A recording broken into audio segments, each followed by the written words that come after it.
Sandirigmang Pilipino, dakila ang lahi ko, bayaning Pilipino sa makabagong panahon.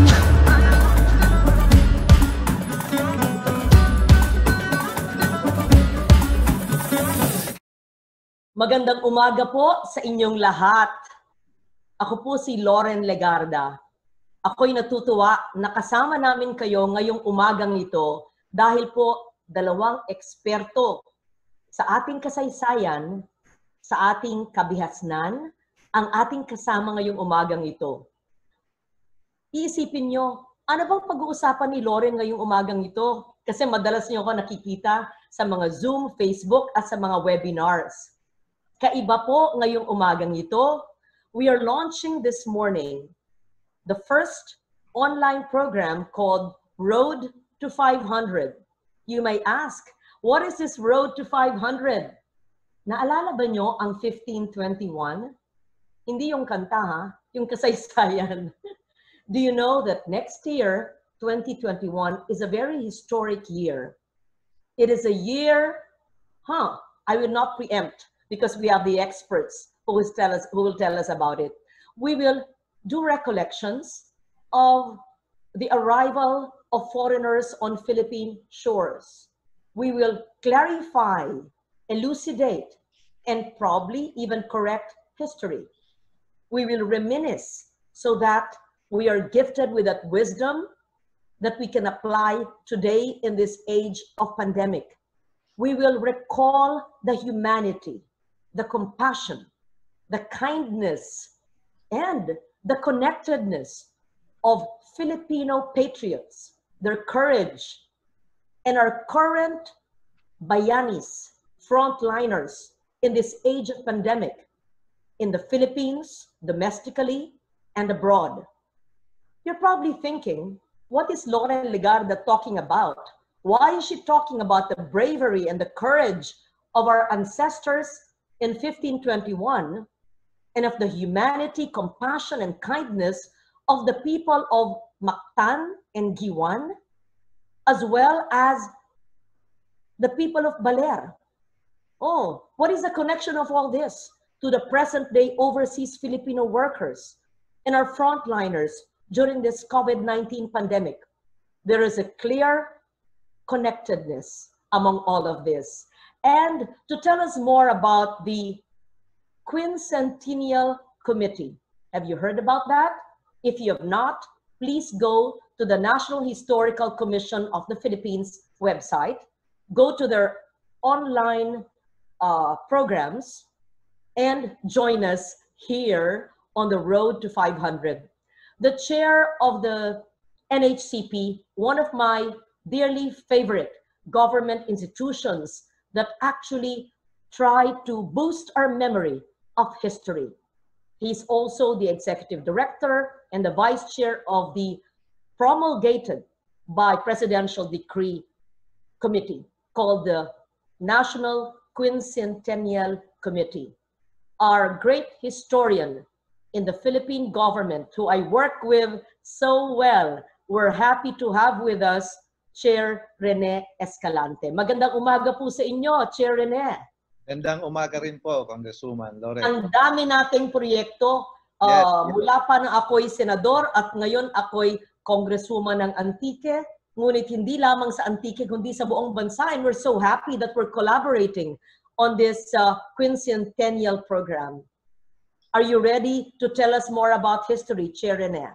Yes, Madam. At bago po ang lahat, nais ko pong batiin ang lahat ng mga nanonood at nais ko rin pong samantalayin ang pagkakataon na ito na pasalamatan ang tanggapan ni Congresswoman Loren Legarda dahil po sa, gaya na nabanggit niya, suking-suki na po kami sa kanyang opisina pagdating po kung nangangailangan kami ng suporta sa Kongreso at dati sa Senado kung meron po kami mga proyekto na gustong isakatuparan.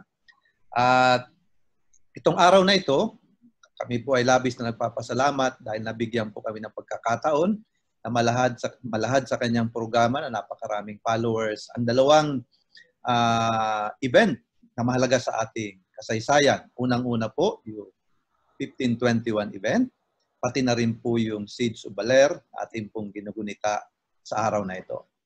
Siguro para maging maayos ang latag natin ng kwento, simulan siguro natin sa quincentennial commemoration. And then after this, then we will proceed to Baler. Ang ating paggunita po ng quincentennial commemoration ay nakaangkla po sa executive order na linabas ni Presidente Duterte noong 2018 at nasundan din po ito ng isa pang executive order ito lamang nakaraang taon. Nais ko pong banggitin na katuwang ko po si former Senator Edgardo Angara sa pag-conceptualize nitong mga programa nga ito at pati po itong Executive Order 55 na makikita nyo sa screen ay kasama ko po siya na nag-draft. Sabi niya nung sa akin, tandang-tanda ko pa, na bago mo kay padala yan sa Malacanang, idaan mo sa akin para mataas ang tsansa na mapirmahan. At ganun nga po ang ginawa ko. Stayed for a couple of hours sa kanyang opisina sa Accra and ito po, nasa katuparan. Nung una po, siya po talaga ang dapat manguna sa committee ito, kaya lang malungkot na pangyayari ay sumakabilang buhay po siya noong nakaraang taon at hindi niya na po nasaksiyan itong developments na ito. Anyway, dito pong darating na 1521, meron pong tatlong malaking pangyayari na gugunitain ng iba't ibang mga sektor. Ang una po yung ika-500 anibersaryo ng tagumpay ng mga Pilipino sa Battle of Mactan. At ang paggunita natin dito ay isisentro natin kay Lapu-Lapu bilang isa sa mga unang Pilipino na may tuturing nating dakilang bayani. Kung titingnan po natin ang listahan natin ng mga bayani, mapapansin natin na marami sa kanila ay kabilang o nabuhay noong panahon ng propaganda at revolusyon. It would be sometime between the 3rd and the 4th century, quarter of the 19th century. At marami rin naman noong panahon ng Filipino-American War at noong panahon ng Second World War. Bihira po sa ating mga textbook ang pag-usapan ang mga bayani natin bago po itong mga periods na ito. Kaya nais po naming samantalahin ang okasyong ito ng pagdiriwang ng quincentennial na itaas ang level ng pagkabayani ni Lapu-Lapu hindi lamang bilang isang local hero ng Cebu o ng Mactan, kundi pati na rin na magigawin po natin siyang national, nakapantay ng ating mga national heroes kagaya ni Rizal, Bonifacio, Aguinaldo at iba pa. Babalikan ko po ito mamaya kung ano ang mga programa. Titingnan ko muna yung tatlong activities. So, yung pong number 1, ang lead agency po dito would be the national government.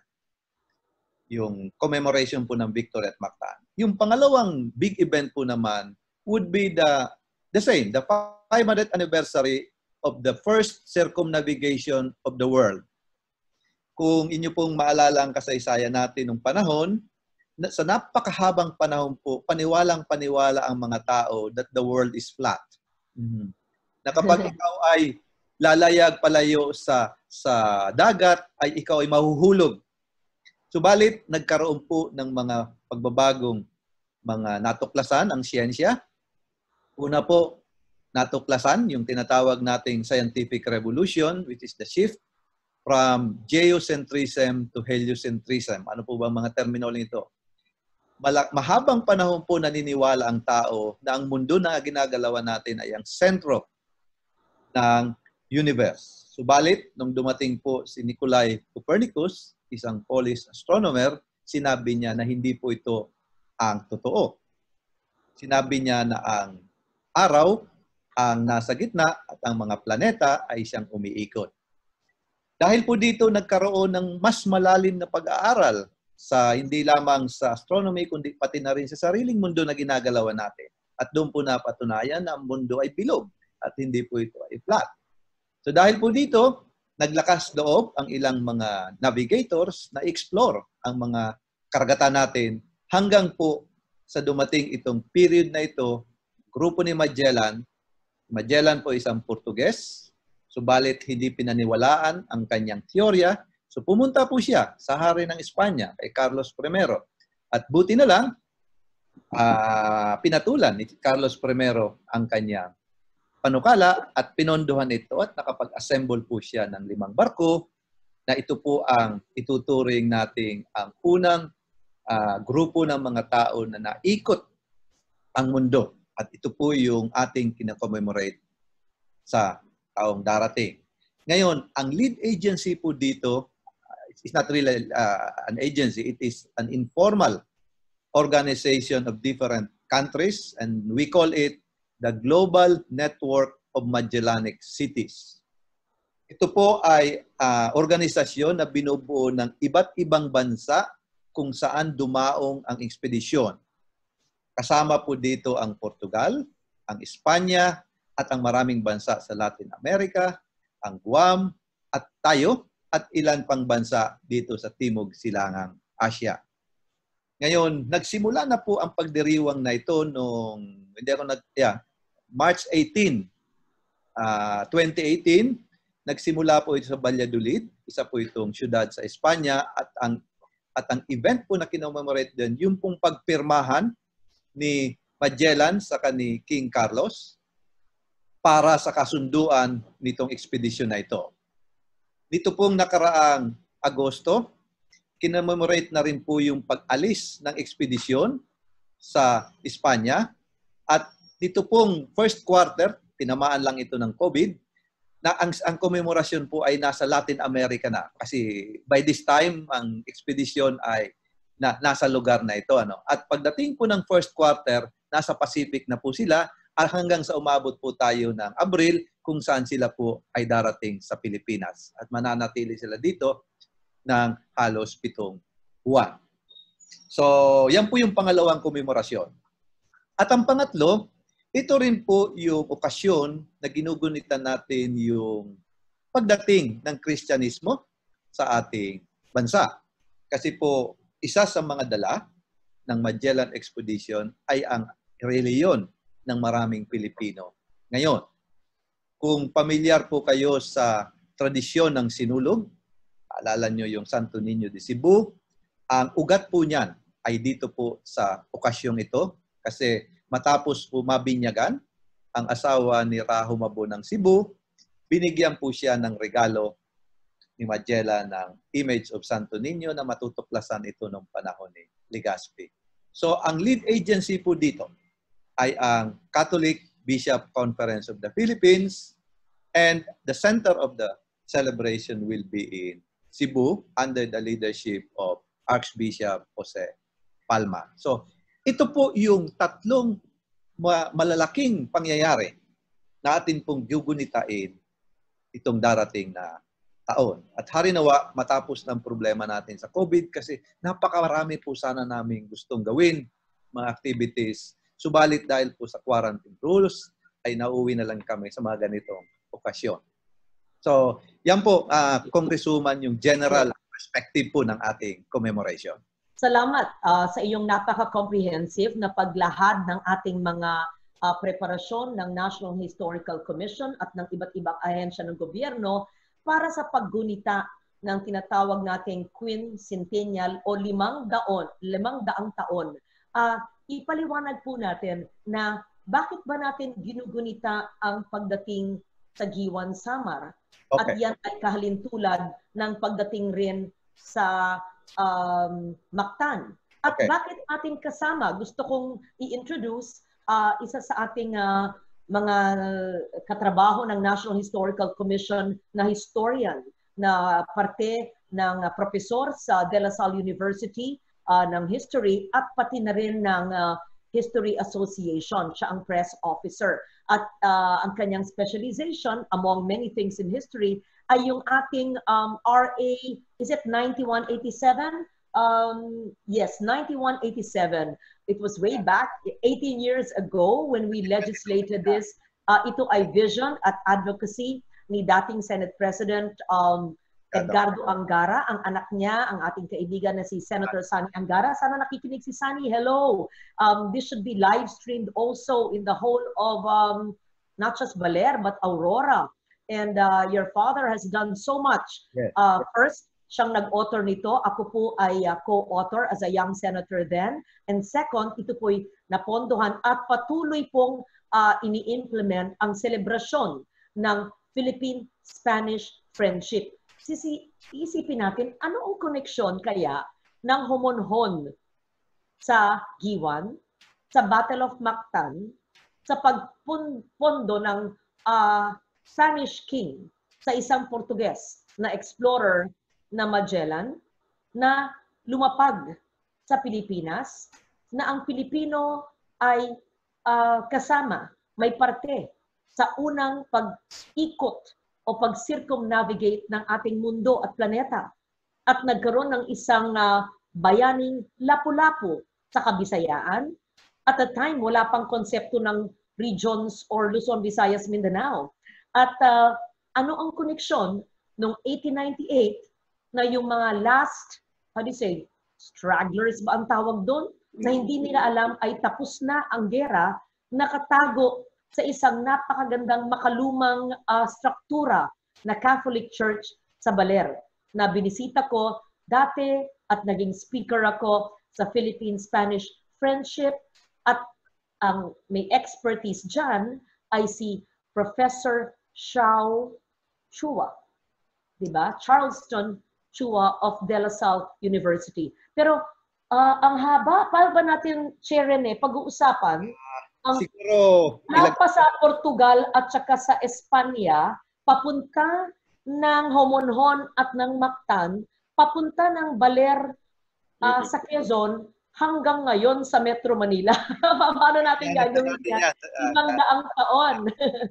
Chair Rene, teka, bago ko, yes, yeah. Professor Chua, before that, Chair Rene, ang laki naman na hamon na ginagawa nyo sa akin na ipagtagpi-tagpi ko lahat yung 500 taon yan. So just to let them know, this is only the first. It's a series of online webinars to weave history into where we are now. Chair Rene, paliwanag mo nga.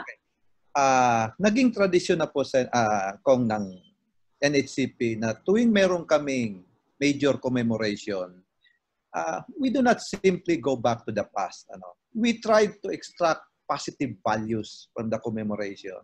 Values that if we will be promoted, will make us a better person and probably can help us heal the wounds of our society and probably even promote tourism and a few other economic benefits that we can derive from this. Now, going back to the question, what are the themes that we want to promote during this commemoration of the quincentennial?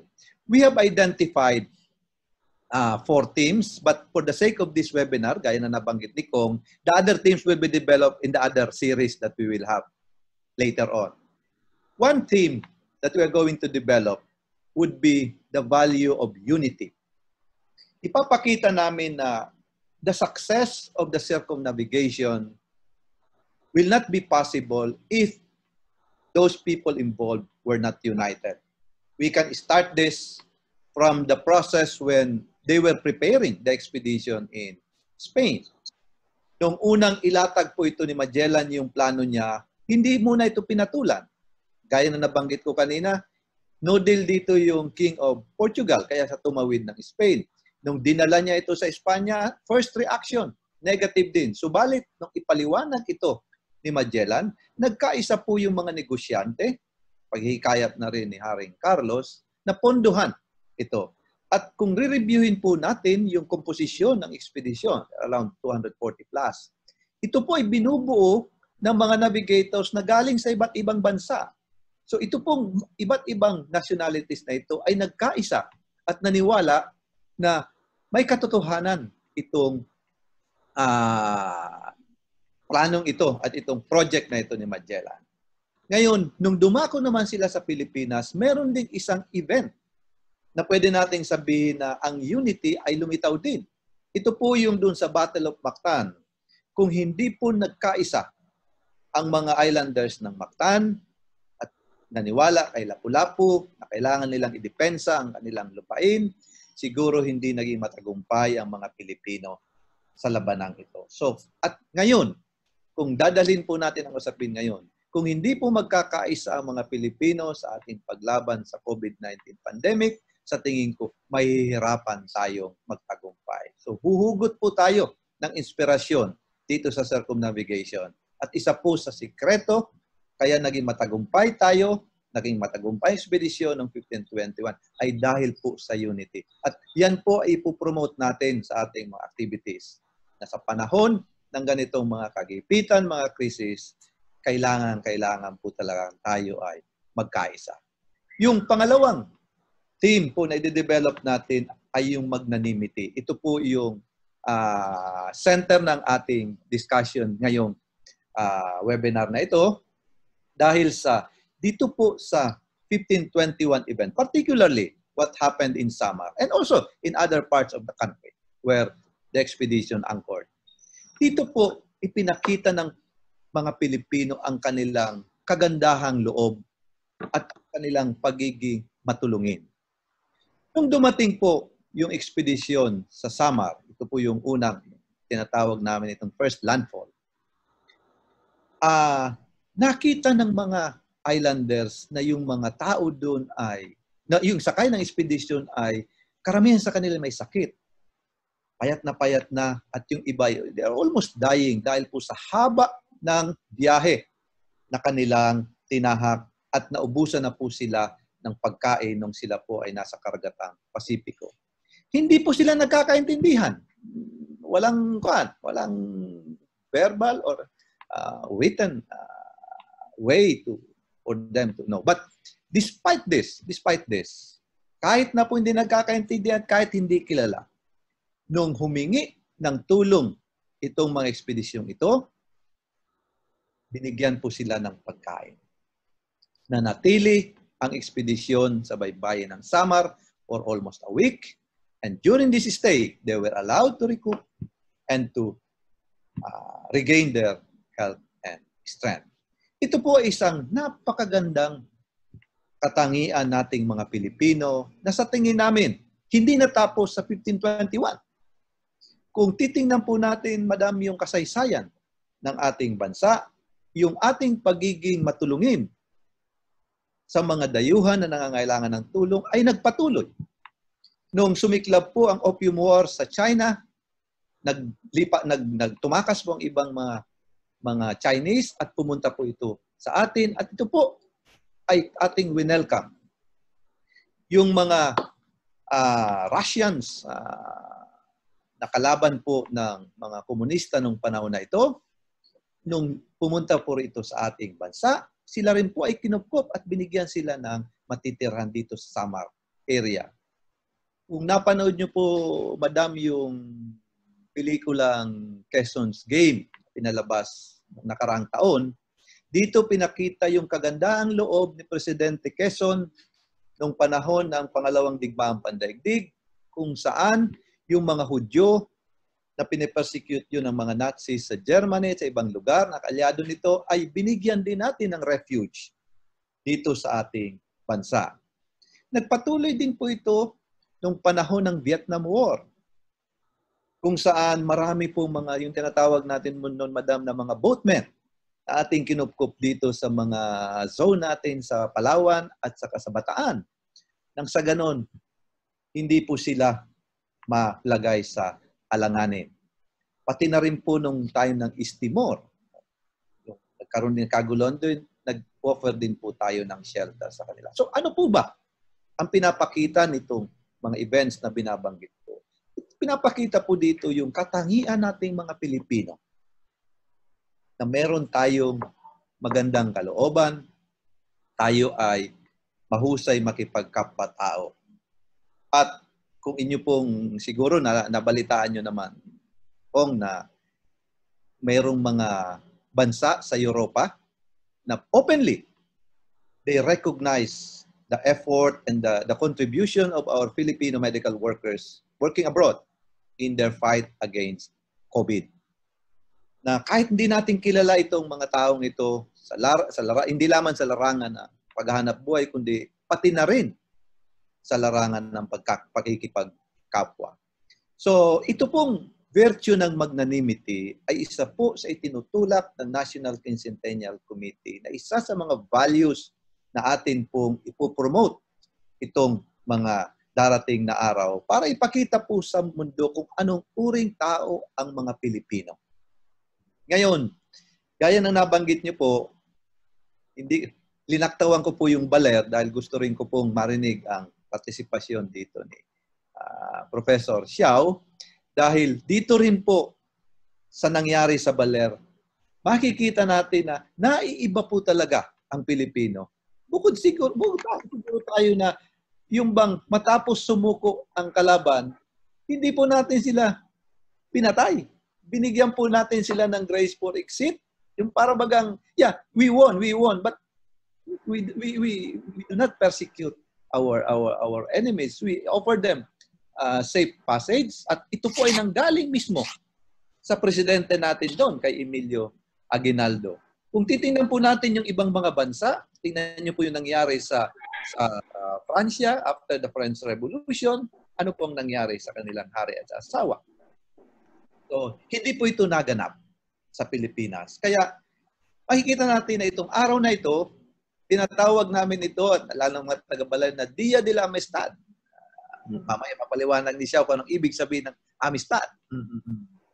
So, itong value na itong virtue na ito, sa tingin ko, kung ito talaga ay dapat ipagdiinan natin. Kasi ito ay magpupromote ng ating turismo, ito ay magpupromote ng ating kampanya na bigyan ng hanap buhay ang ating mga anak at mga kababayan sa abroad. At ito rin ay magiging daan para makilala ang mga Pilipino na mga taong may mga mabubuting kalooban. Meron pa pong dalawa, pero in the interest of time, babanggitin ko na lang po ito at siguro pag-uusapan natin ito sa mga susunod nating talakayan.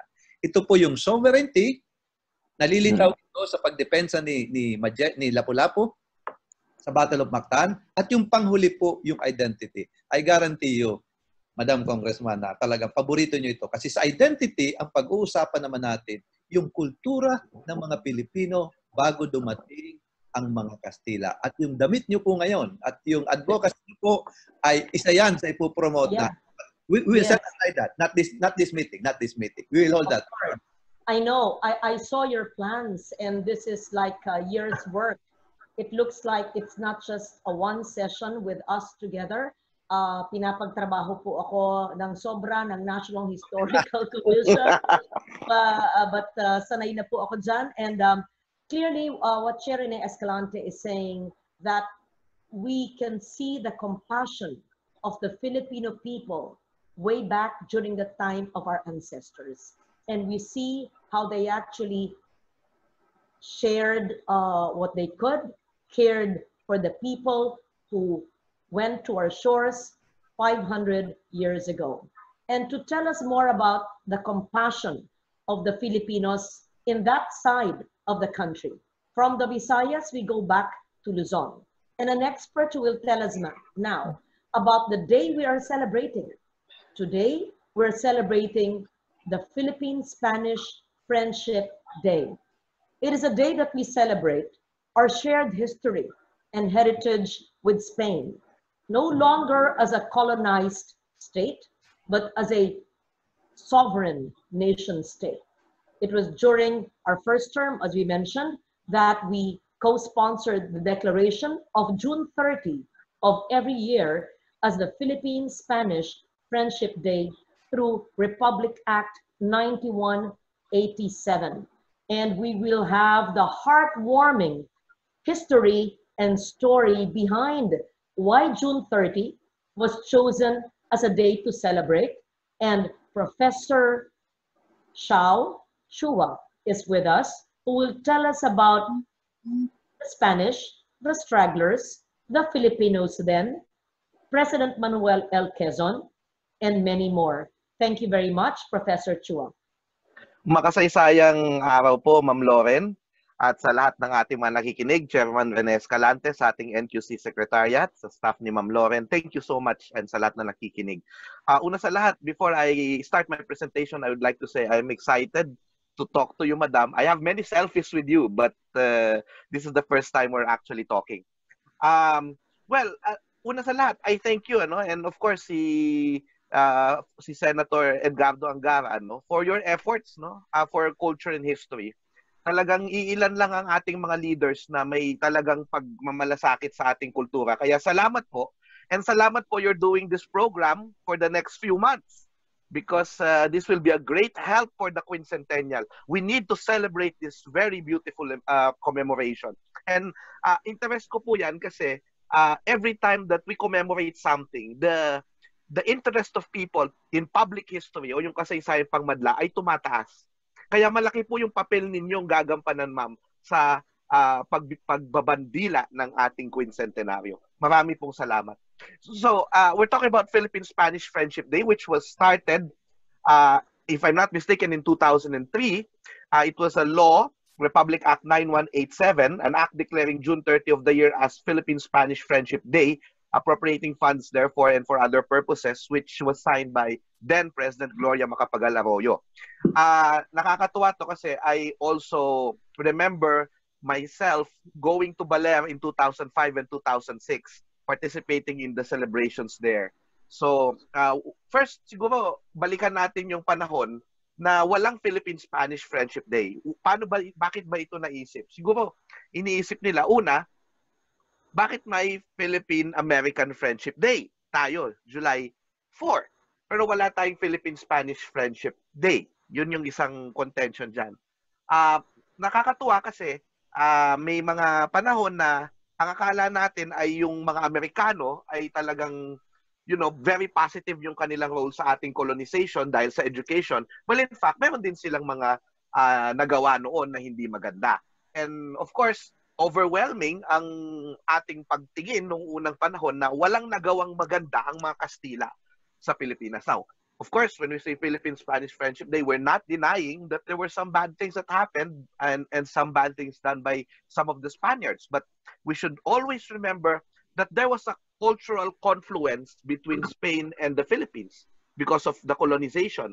We have our Catholic faith, di ba? We have our, you know, yung mga pananamit natin, yung mga kultura natin, which is not necessarily just Spanish, but actually a confluence, an appropriation of Spanish culture to Philippine culture. Kaya atin na rin ito. Kailangan hindi natin ito pabayaan. Kaya maganda na meron tayong Philippine-Spanish Friendship Day. Now, of course, when are we going to celebrate it? That is the question. Buti na lang, alam ni Senator Angara ang isang kwento na hindi alam ng maraming Pilipino. Not even a lot of history teachers knew about it. No? And this is, of course, the Siege of Baler. Okay, let's go back to 1898. Ayan. 1898 was when we declared our independence from Spain. 300 years of Spanish colonialism. We won against Spain. We won the revolution. And we already established, as you will see in the next picture, the first constitutional democratic republic in Asia. And that's in Malolos. No? So, ibig sabihin, nakalaya tayo sa mga Kastila. Actually, the Americans were just in Manila Bay.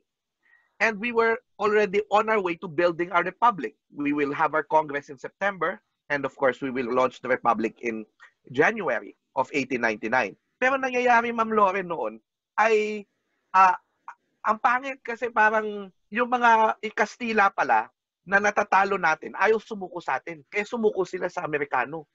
No? And nagkaroon pa ng mock battle noon, na yung mock battle na yan, nang nangyari pa dyan ay pinag-usapan lang nila, August 1898, pinag-usapan nila na susuko na lang kami sa inyo, magpeking labanan tayo. So, ayaw sumuko ng mga Spaniards sa Manila sa Pilipinas. And ang nangyari ay sumuko sa Amerikano at naging parang history of betrayal. Kasi ang kausap natin ng Amerikano, tutulungan tayong lumaya, yun pala, sasakupin din pala nila tayo. Which is parang ang pangit na pagtatapos ng ating kwento with Spain sa Pilipinas. No? So, that's why, nakakatuwa si Senator Angara kasi pinaalala niya sa atin na sa hometown niya, kung saan siya nagmula, may isang hindi makakalimutang pangyayari, ang mga Kastila. So, when you go down to Spain, which is funny, they only know two places in the Philippines. One is Manila, because it is the capital, and one was Baler. And parang ang Pinoy, iniisip niya, why? Bakit ganun? Bakit ang Kastila alam ang Baler? Tayo nga, hindi nga natin alam yun. Ang hirap-hirap puntahan, 12 hours yan from Manila. It was very, very, far-flung area at talagang parang sinasabi nila na liblib na lugar yung Baler. Paano nakilala sa Spain yun? It's because yung kalibliban nga niya nun is part of the story. Now, we go to the next picture where we see the ground zero of those events. I think it was June 26 of 1898. Okay, the context was Aguinaldo already declared independence. The Americans were already talking to the Spaniards and they were being defeated around the country. Itong mga Spaniards sa Baler, they thought na hindi totoo yan. Walang katotohanan yan. So the local Katipuneros ay pinapasuko sila. Ang ginawa nila ay pumasok sila sa loob ng simbahan at June 26. And they did not go out there. Hindi sila lumabas for 1 year. Less than a year sa loob ng simbahan na ito. So, yung simbahan ng Baler, if you're going to see the next picture, it's a representation, artistic representation of those who were Spanish soldiers there. They were around 50 plus soldiers. And then, ang nangyari, nagkamatayan sila isa-isa. Because apparently, these people, ang ginawa kasi ng mga Pilipino doon, instead of attacking them and surrounding them and killing them all, sabi nila, maging makatao tayo, hayaan natin silang sumuko. Pero syempre, dapat, hindi rin natin sila bibigyan ng chance na kailangan sumuko talaga sila sa atin at sumuko sila ng maayos. So, of course, nawalan sila ng pagkain sa loob, itong mga Spaniards, they started to have the sickness, they started to die, including their leader. Yung leader nila nung nagsimula yung siege, namatay, pinalitan siya ni Saturnino Martin Cerezo. I think one of the descendants of the Cerezos is listening to us in our FB Live. So, hello, sir. Hola, senyor. We are also honoring your grandparents here. Nakakatuwa kasi nga, the Filipinos naman were just there around the area. The Katipuneros, led by one of the relatives of the Novicio Lunas. You will see it in the next slide, itong mga Pilipino. Yan, a representation of the Filipinos. They're led by a guy from San Miguel de Mayumo.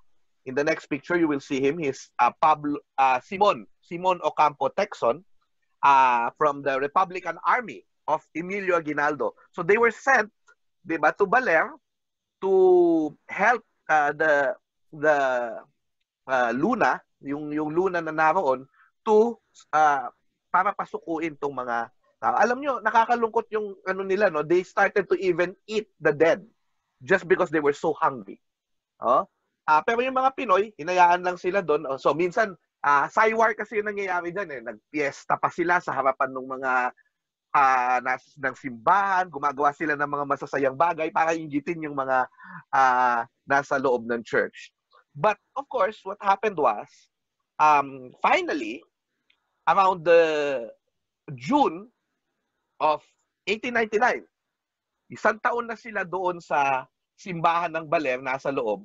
What happened was, and again, if I'm going to check the numbers, ilan na lang sila noon? They were already 31. From the original 50 plus, 31 people. What happened was, kasi ayaw talagang maniwala ni Cerezo that the war in Manila has ended. And the newspapers, parang sinasabi, ito yung newspapers sa Manila. The Americans are already holding Intramuros. No, hindi ako naniniwala dyan. Kasi pinipeke nyo lang yan. Kayang fake news yan. Fake news. Sabi ni Cerezo. So what happened? Wala pang salitang fake news nun po. Of course. We were just playing, Pero, yes. Yan, peking balita yan. Pero ang nangyari ay, nagkaroon ng dyaryo na naipuslit. Na ito, nakakatuwa yung kwento. Nakakita siya ng parang announcement ng kasal ng isang kaibigan niya. At nakalagay doon kung saan ang lugar. At sabi ni Cerezo, at yun lang ang magpapabago ng isip niya, kaibigan ko ito. hindi nila malalaman ito na kaibigan ko to, definitely, at hindi nila ilalagay ito sa dyaryo kung fake itong dyaryong ito. Definitely, this was true. And this was when na-realize niya talagang bumagsak na talaga yung Spanish Empire sa Pilipinas. And they surrendered to us. Now, of course, what are you going to expect kapag nag-surrender yung mga tao yung mga Spanish sa mga Pilipino? Siguro, sasapakin ni sila ng mga Pilipino, duduraan sila, no? Pagsasalitain sila na masama. But what happened, ano? When they came out, and you will see it in the representation in the next picture, people actually saluted, yung mga Republican Army of Aguinaldo saluted, and they hugged the soldiers. They were calling them amigos, amigos, friends, friends. At, di ba, latang-lata na nga sila, sa next picture ba yon? Latang-lata na sila, hinang-hina, no? Pero, alam mo yun, ayan, nakikita natin ayan, si Derek Makutay, ginawa niya yung isang portrait, ano? At ito, si Sherwin Paul Gonzalez, gumawa din ng napagandang portrait na pinapakita kung paano, di ba, payat sila, you will imagine them na talagang malnourished people, no? Talagang sila'y binihisan, sila'y pinakain ng mga Pilipino, tinrato sila ng maayos. So they came out June 2, and then you will see that they were transported to where I am today, safely. At nasan ba ako ngayon? I'm actually in Tarlac City. And in Tarlac, on June 30, Emilio Aguinaldo came with a decree saying that these soldiers, the last soldiers in the Philippines, are our friends. And they will be brought back safely to Spain. No? And nakakatuwa yan dahil dito natin pinakita, no? Kasi yung Tarlac kasi yun na yung seat of government noon ni Aguinaldo, that our country was dealing with Spain not as a colony, but as a co-equal. Diba? We are a republic, at hindi sila sumuko sa Americans. You know, the Americans wanted to get the soldiers from Baler to surrender to them. But they failed because the Filipinos fought with them and they lost, no, yung mga Amerikano. So, that is the great thing about what happened in Baler. Now, if you're going to just allow me, Senator, no, very, very brief rejoinder. Gusto ko kasing susugan yung sinasabi ni Dr. Rene Escalante. We always look at 1521, the start of our contact with Spain, in a bloody way. Because we killed Magellan. We killed Magellan because they were already interfering with our affairs. But nakakatuwa yun because we should look at our ancestors na sa totoo lang, hindi naman agad bakbakan eh. Diba? You will see in the next slide, our ancestors, dala-dala nila yung kultura ng ating mga ninuno. No? The Austronesian ancestors, so that's from Sining Saysay, and another one from the National Museum, wherein you will see Magellan coming to the Philippines. They already have Magellan coming to the Philippines, by Manansala. Yeah, the next slide. Yeah, they already have a contact with a lot of people in Southeast Asia. No? Ang ganda na ng ating mga produkto natin. No? Next picture, you will see it. Nakikipagkalakalan na tayo sa iba-ibang lugar sa Asia. And in the next picture, you will also see that when Spain came to the Philippines, una, kailangan maintindihan natin yung nangyari sa mga Kastila, no? Nalaman na natin kay Dr. Escalante na gutom, uhaw, pero hindi man sila nagkaintindihan because at first they did not understand each other. Pagbalik ng mga Pilipinoy, that was I think March 18, na pagdating nila dito, that was the second or third day ng pagdating nila dito, dumating yung mga Pilipino sa bangko nila, may pagkain na dala. Hindi sila nagkaintindihan pero may pagkain na dala. So, yung compassion ng ninuno natin at kinuwento ni Dr. Escalante ay naroon. And not only that, they showed us, and of course you will discuss this in subsequent episodes, no? Yung mga iba't ibang mga kultura natin sa Pilipinas, yung ginto natin, yung ating mga balangay, tinrato natin sila ng maayos, no? Next picture, you will see na nakipagsandugo tayo sa kanila. And naabutan nila tayo, as you will see from the Boxer Codex pictures, na hindi tayo walang kultura. Ito yung inyong advocacy lagi, Ma'am Loren, na talagang tumatak sa mga tao. Pinapakita niyo yung indigenous cultures natin. Na yung indigenous culture na yon, hindi yan primitive. Yan ay makulay, yan ay elaborate, yan ay sophisticated. At makita natin ito sa ating mga ninuno. Dinawing sila ng mga Kastila dito sa Boxer Codex, no? Makikita natin dyan yung mga suot nila ng mga magagandang damit, ginto, pati yung mga pintados ng mga warriors. Na yung mga warriors na yun, of course, nung medyo nag-medal na si Magellan sa ating pinakita rin natin, mabait tayo, pero kung nakialam kayo sa atin, Battle of Mactan ang aabutin nyo. So, yun yung nangyari. Nakita natin yung Battle of Mactan. Pero yun nga, ang naaalala lang natin, can you show the Battle of Mactan? No?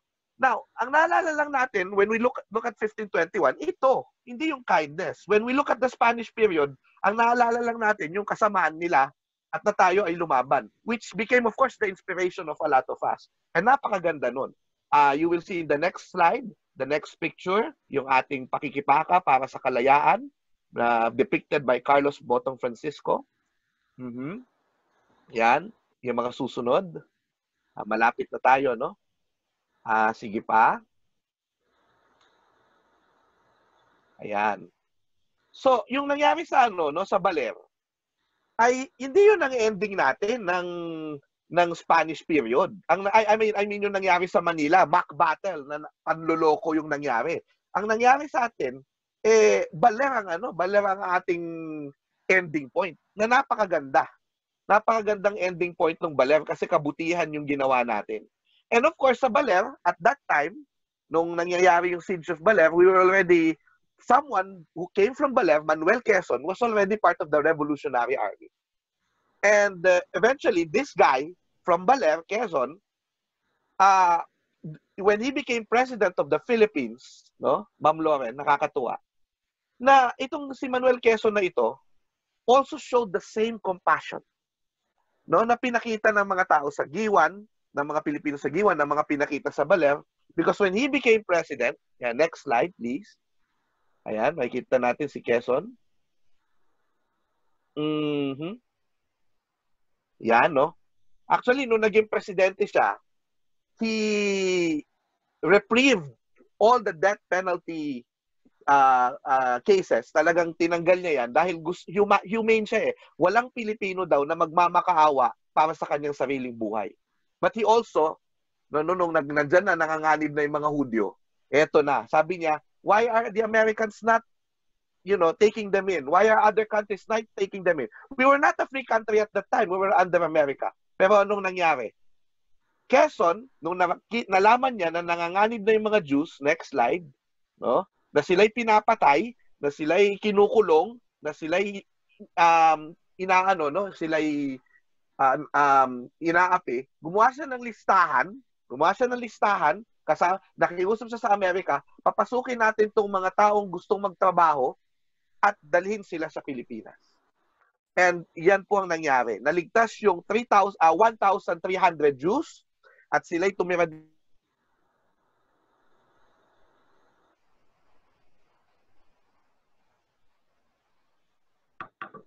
Yes.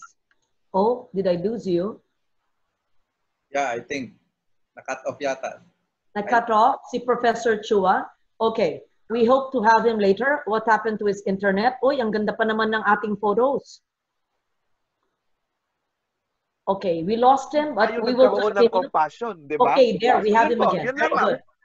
Thank you so much. No? Pero yun ang nakikita natin dyan, na ating compassion ng ating mga ninuno ng Pilipino hanggang sa panahon ngayon.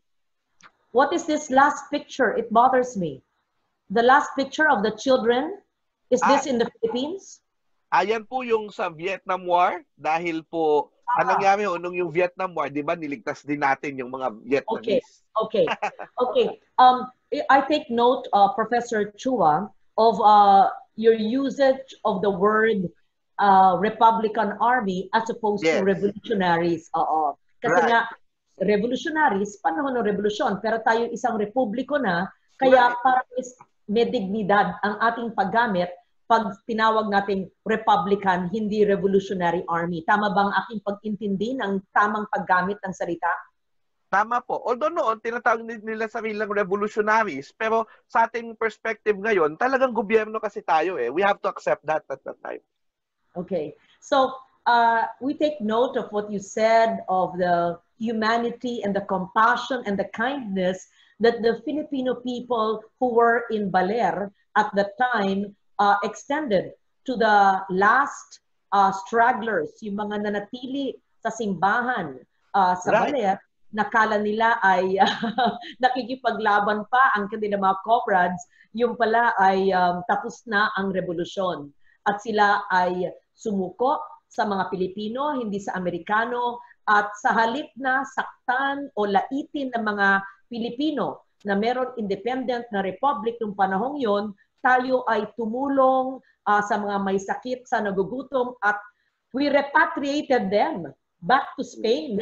Yes. So, kung meron po tayong repatriation ng ating mga locally stranded individuals to the provinces from Metro Manila, at meron mga overseas Filipinos, ang ating mga bayani na OFWs, repatriation and DFA who's doing a good work back to the Philippines in 1899.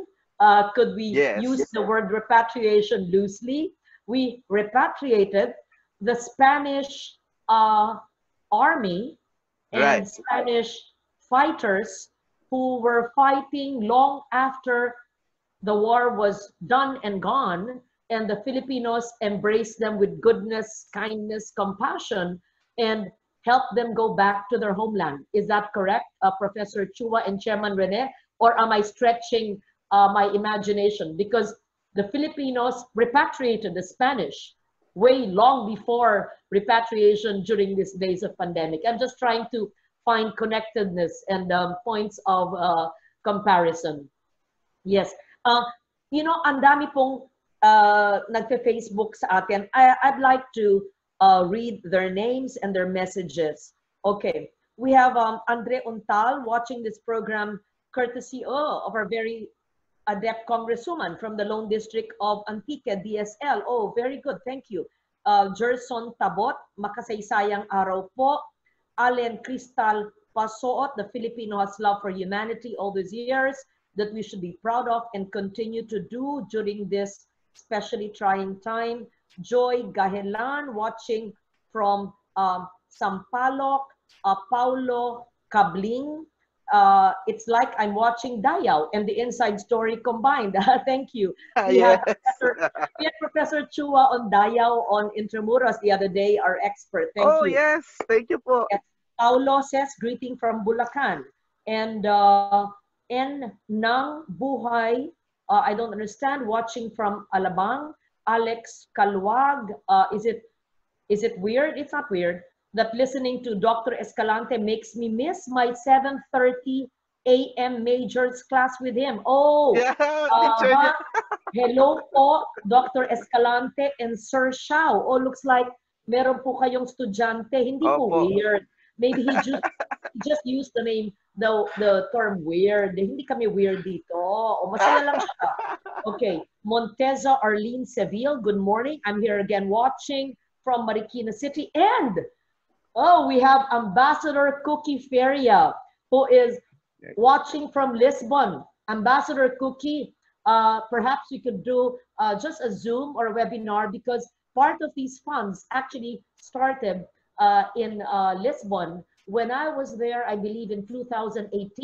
And she had some research studies and lectures from someone who was an expert on this. And I would like that person, I forget the name, Chia Rene, could you save me and my memory from this? And if you don't have it, we will get the information. Maybe my staff can give me the information now of the activities that Ambassador Cookie Feria of the Embassy of the Philippines in Portugal, as well as the expert who is siya ang tinalaga na in charge ng 500 years. I think he's a Portuguese. I'm not sure, but Ambassador Feria. Chair Rene, would you have the name of the person? Are you referring to Jose Manuel Marquez? I'm not certain. Perhaps Ambassador Cookie could text me now or could put on Facebook, and as well as the activities and research studies that can be utilized for our road to 500. Perhaps in the next webinar, we can have a Zoom with Portugal and with Spain without really, and see the studies that they've done. We have here people who are watching from Marikina. Kamusta po kayo? From Alabang, from Cavite, from Antipolo, from Bulacan, from Zambales, from the Cordilleras, from Antique, Duro-Duro, gini salamat, from Rojas City, from Butuan, from Tawi-Tawi. Wow! Lumapag ba ho ang mga dayuhan sa Tawi-Tawi? Or hindi sila lumapag doon? Chair Rene. Matapos po ang nangyari sa Cebu, tumuloy po sila sa gawing Palawan, nakarating sa Borneo, bumalik ulit sila sa Philippine water, binaybay po nila itong southern part ng Major Mindanao area, Zamboanga, dito sa may Cotabato area, at ang last staging point po ng expedition ay sa Sarangani. Doon po sila nag-take off, heading now to Indonesia. Molucas to be specific. How interesting. How interesting. And there are more listening. Christian Aaron Silva, mabuhay ang lahing Pilipino from South Cotabato. Okay. Michael John Yudico Acosta, proud. Oh, taga-Giwan. Oh, nanonood ang mga taga-Giwan. Yes. How interesting. So, this is just the beginning of our road to 500. When we commemorate, celebrate, not a discovery.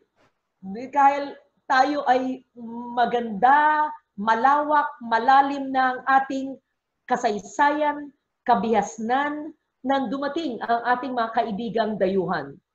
We are celebrating science because the Filipinos were part of the first circumnavigation of the world. I would like to call it the circumnavigation of our planet because I'm an environmentalist. Second, we're also celebrating science and humanity, and that is applicable in any generation, in any centenary celebration. And we see the connection of the Spanish explorers and Portuguese explorers in the search of history, in the search of spices. So our culinary traditions and history has a great contribution and link to our history. I also take note, Professor and Chair Rene, that the route of Magellan is one of the contenders for a UNESCO inscription. Is that correct? Can you tell us about it? Yes, Madam. Meron pong project itong Global Network of Magellanic Cities to propose to UNESCO to declare it as a World Heritage Site, yung ruta po ni Magellan. And the Philippine contribution to this, and we are already now implementing this, and we have budget for this, is we are going to mark 32 sites in our country where the expedition had an activity. Kukunti po nakakaalam nito. Madalas ang napapag-usapan Isa ako sa nakakaalam. Okay. Madalas po ang alam lang ng karamihan sa atin yung nangyari sa Samar, yung nangyari sa Limasawa, at yung nangyari sa Mactan sa Cebu. After that, hindi na po nila gaanong kabisado kung saan pa po napunta. And this is also one of our ways to make the commemoration more inclusive, na hindi lang ito mamonopolyo ng mga taga-Samar, taga-Southern Leyte, taga-Cebu. Yun din pong mga kaibigan nating Muslim na nagkaroon din ng activity doon, isasama po natin sila sa ating commemoration. Chair Rene, ano po ang pinakamagandang publication para po matutunan ng ating manunood ang ating mga sites na binisita ni Magellan? At pangalawa, mas mahalaga po, bigyan natin ng tamang perspective. Hindi natin tinitingala na nagdiscovery sa atin. Hindi naman natin minamaliit na sumakop sa atin. Can we clarify that from us? Tama po yan. Gaya na nabanggit kanina ni Xiao, kung ang mga popular kasing literatura natin sa Spanish period ay yung panahon ng propaganda. Andyan sina Rizal at andyan sina Marcelo H. del Pilar, kung saan yung mga negatibong ginawa ng mga Kastila. Because this is really the preliminary to the revolution. So ang nakikita ng, kung babasahin natin sila, yung mga kasamaan ng mga Kastila. Now, probably this is the right time also to come up with some alternative narratives na titingnan din natin the other side of the story. At ito po yung sinimulan ni Senator Angara na kung saan huhugot tayo ng mga episodes, huhugot tayo at titingin tayo ng mga values na makukuha natin sa period na ito. Nasa tingin natin, kung ito isa sa buhay ng mga Pilipino ngayon, ito ay magdudulot ng mabuti sa atin. Nung ako ay nagtuturo pa ng kasaysayan, palagi kong binabanggit sa aking mga estudyante na tayo bumabalik sa nakaraan upang humugot ng dalawang lessons. Una dito, ano ba sa mga naganap sa ating kasaysayan ang dapat nating ipagpatuloy dahil ito ay nakakabuti sa atin at sa ating kapwa. At yung pangalawa, ano naman ang mga nangyari sa kasaysayan na masama? At kaya binabalikan din natin ito para itigil na ito at huwag na itong ipagpatuloy. Nang sa ganun, as we approach the future, we might end up with a better world. Very good. Senator, dagdagan ko lang. Apo, Professor Chow. Babatiin ko pala yung nanay ko kasi idol niya kayo, si Bill Machua. And anyway, where is your mother? Nasa baba po, nakikinig. Yun, Interlac City. Yes. Opo. Very good. Pero yun po, bale, sususugan ko lang yung sinabi ni Sir Rene na yes, we remember the events of our past, yung mga masasamang nangyari sa atin, but we should not live on those paalala lang sila ng lessons, tama, and you remember, because of our friendship with Spain now, di ba? Spain is isa sa pinakamalaki nating partner na nagbibigay sa atin ng iba't ibang assistance at nakikipagtulungan din tayo sa kanila. I mean, in Baler is testament to that because of our friendship with the Spaniards, because of Philippine-Spanish Friendship Day, may development na nangyayari kahit sa Baler ngayon at sa maraming lugar sa ating bansa. So, yes, history can actually be parang titis, no? Spark that can bridge gap, connect people, cooperation that will lead to a lot of things that are beneficial to us, not just in storytelling or nation building, but also in tourism, no? In being sustainable. Can I simplify what we're saying? History heals. Wow. Nakakapaghilom, di ba? Nakakapaghilom ng sugat ang pag-aaral ng ating kasaysayan, kabihasnan, pinanggalingan, di ba? Wow. Teka, importante, tama po si Cherene, si Dr. Let me see, Jose Manuel Marquez, you're correct, the president of the Estructura de Missau, the Portuguese Commission on the 5th centennial anniversary of the circumnavigation of the world by the Magellan expedition. Dr. Marquez was also a former mayor of Sabrosa, the town in Portugal where Magellan is said to have been from. I see. No wonder his passion in heading this government agency in Portugal that is part of this commemoration. And perhaps when I was with Ambassador Cookie, who's watching us, hi Cookie, we miss you and we miss Portugal. We hope that we could have him because I failed to meet him when I was in Portugal, but perhaps it would be good to connect what researches and studies they have there and as well as the lectures that Ambassador Feria had done there. Okay, let me just read some Facebook messages. Renz Marion Katigbak watching from, guess where? San Francisco, California. Oh, and the information is in Lipa. In Lipa. Okay, some of the Spanish prisoners of war were employed by the town leaders as cajistas or typesetters in the revolutionary newspaper Columnas Volantes de la Federación Malaya. Wow, do you know this, Rene and Professor Shao? I didn't even know this newspaper. Oh, may homework on NHCP. Hindi ko alam sa Lipa merong ganito. Thank you very much, Mr. Katigbak. Jojo Jimenez is watching from Saudi Arabia. I told you, history bonds us together and history heals. Okay. Nationhood. Yes, nationhood. And Kim Adham Ang ganda naman ng discussion at ng back-up ng two experts. Bakit naman back-up? Kayo ang star, ako lang. Back-up daw kayo. Okay. Magaling daw yung dalawang eksperto, yung si Professor Chua at si Chair Escalante. Oh, magaling talaga because you're able to simplify and make history understandable. Diane Pogosa, thank you very much for this informative webinar. It's really important to highlight the value of Filipino hospitality and kindness in our history. Watching from Cebu, I hope you're all well in Cebu. Please stay home and just watch us. Stay home. Ray, si Dr. Let me see, Jose Manuel Marquez, you're correct. The president of the Estructura de Misao, the Portuguese Commission on the 5th centennial anniversary of the circumnavigation of the world by the Magellan expedition. Dr. Marquez was also a former mayor of Sabrosa, the town in Portugal where Magellan is said to have been from. I see. No wonder his passion in heading this government agency in Portugal that is part of this commemoration. And perhaps when I was with Ambassador Cookie, who's watching us, hi Cookie, we miss you and we miss Portugal. We hope that we could have him because I failed to meet him when I was in Portugal, but perhaps it would be good to connect what researches and studies they have there and as well as the lectures that Ambassador Feria had done there.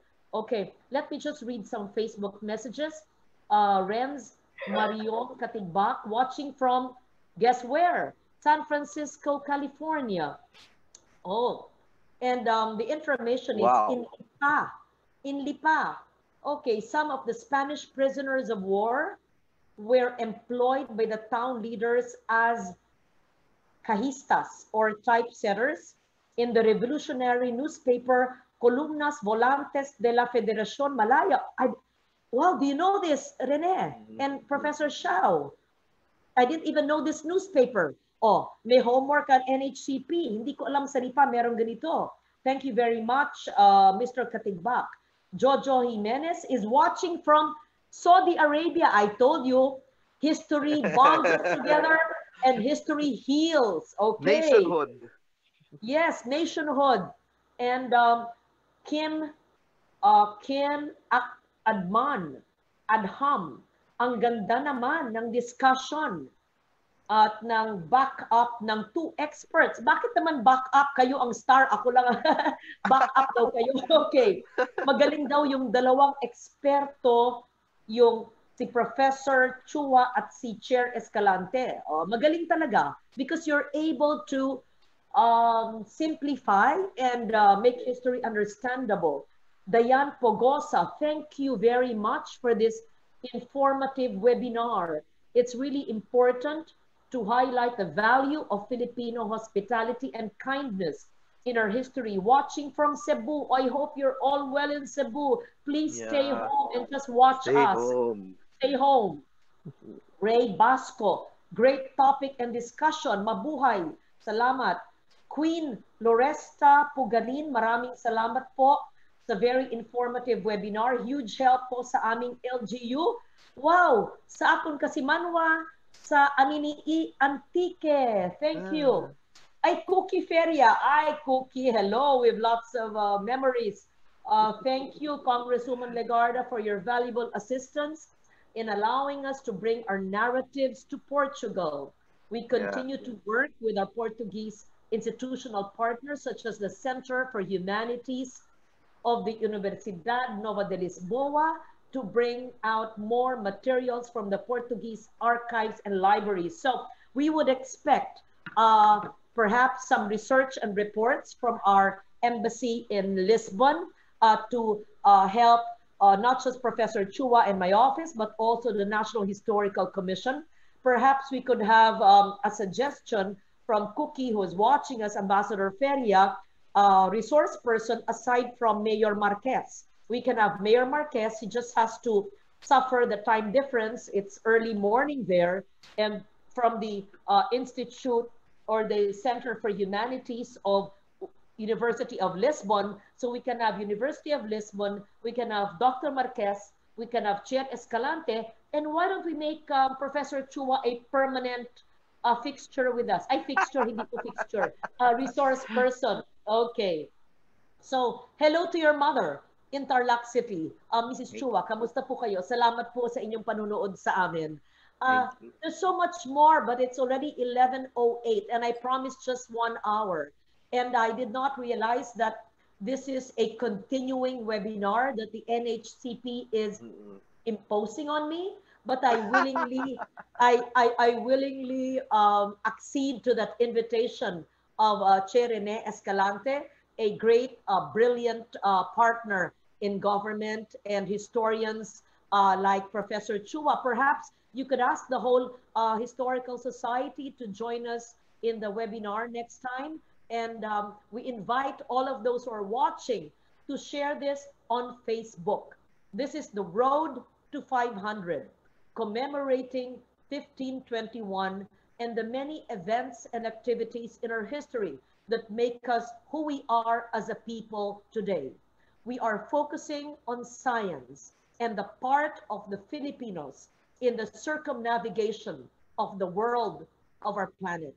We are also focusing on the kindness, the compassion of the history of the Filipino people now and then and in the future. And this connectedness, this kind of view of history will actually heal us as a people, and the differences between and among us and our differences with those who came to our shores, who were perceived as conquerors, who shared some bloody events in our history, but history heals, and in our continuing webinars, we will look back so that it can make us better as persons today and in the future. I am ever grateful to the National Historical Commission of the Philippines for our many collaborative efforts, as well as experts and historians, as well as our embassies abroad and the Department of Foreign Affairs, who is part of the National Quincentennial Committee, and my ever hardworking staff of just a few people, Chair Rene. You made me work till the wee hours of the morning with this last minute invitation, which I so willingly acceded to. So thank you to all. Let me just see, there are additional, I have a time check. Sige, I will stop talking. We're 10 minutes over time. Thank you very much. Isang makasaysayang, makabuluhang, mapagpalang umaga sa ating lahat. Ako po si Loren Legarda, kasama po ang National Historical Commission chaired by Chair Rene Escalante at kasama po ni Professor Xiao Chua. Salamat po sa sambayan ng Pilipino, sa mga Pilipino sa iba't ibang parte ng mundo. Keep safe. God bless. Salamat po. Duro gid nga salamat sa amin sa Antique.